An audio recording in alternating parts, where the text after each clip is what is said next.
Bapak dan Ibu sekalian, pada bagian ini saya akan menjelaskan hubungan perubahan 5 aspek budaya mutu dan 8 standar nasional pendidikan. Jadi, aspek pertama tadi adalah kedisiplinan warga madrasah. Itu akan berhubungan dengan standar isi, standar kompetensi lulusan, standar pengelolaan yang di dalamnya nanti terdiri 7 indikator. Sedangkan aspek pengembangan diri guru dan tenaga kependidikan itu terkait dengan standar pendidik dan tenaga kependidikan. Itu ada 6 indikator yang akan dipakai. Kemudian aspek ketiga adalah penyiapan, pelaksanaan, dan penilaian proses pembelajaran. Itu terkait dengan standar proses dan standar penilaian. Itu jumlah indikatornya ada 7.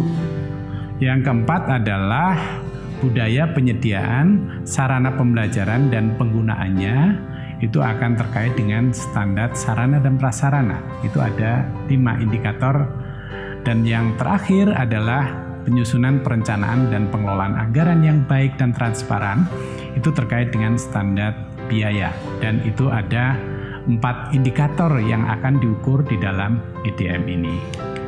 Nah, Bapak dan Ibu sekalian, hubungan setiap indikator atau pernyataan yang akan nanti ditanyakan di dalam EDM ini secara detail di dalam buku panduan nanti juga bisa dilihat apa saja yang berhubungan dengan standar isi, apa saja yang berhubungan dengan standar proses, standar kompetensi lulusan, dan sampai dengan standar penilaian. Dan setiap butir-butir indikator di dalam EDM ini akan diberi bobot, ya, tergantung dari tingkat kepentingannya. Bobotnya dari 4, 3, 2, atau 1. Ya.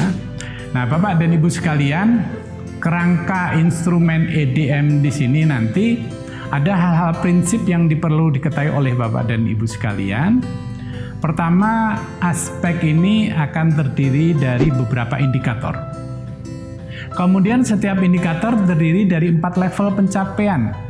Jadi nanti akan ada penilaian dan di sana ada yang level 1 itu adalah kurang, level 2 adalah sedang, level 3 adalah baik, dan level 4 artinya adalah amat baik. Nah, tiap level pencapaian ini dicirikan oleh prinsip atau dicirikan oleh penciri yang disebut dengan penciri kinerja yang dapat berbentuk kuantitatif atau kualitatif. Jadi apa yang mencirikan dari setiap level itu harus jelas indikatornya. Nah, pada bagian akhir dari setiap indikator terdapat rekapitulasi untuk mendeskripsikan hasil penilaian tim penjaminan mutu yang diperoleh berdasarkan data, fakta, wawancara, atau observasi. Nah, Bapak dan Ibu sekalian, berdasarkan informasi dan bukti fisik, tim penjaminan mutu ini akan memutuskan untuk memberikan level pencapaian kinerja setiap indikator, apakah 1, 2, 3, atau 4. Nah, level pencapaian setiap indikator ini selanjutnya nanti akan digunakan untuk menilai kinerja madrasah setiap aspek maupun secara keseluruhan. Bentuknya adalah nanti sejenis scorecard. Nah, Bapak dan Ibu sekalian, bagaimana metode penilaian indikator ini? Tahapan-tahapannya, ya.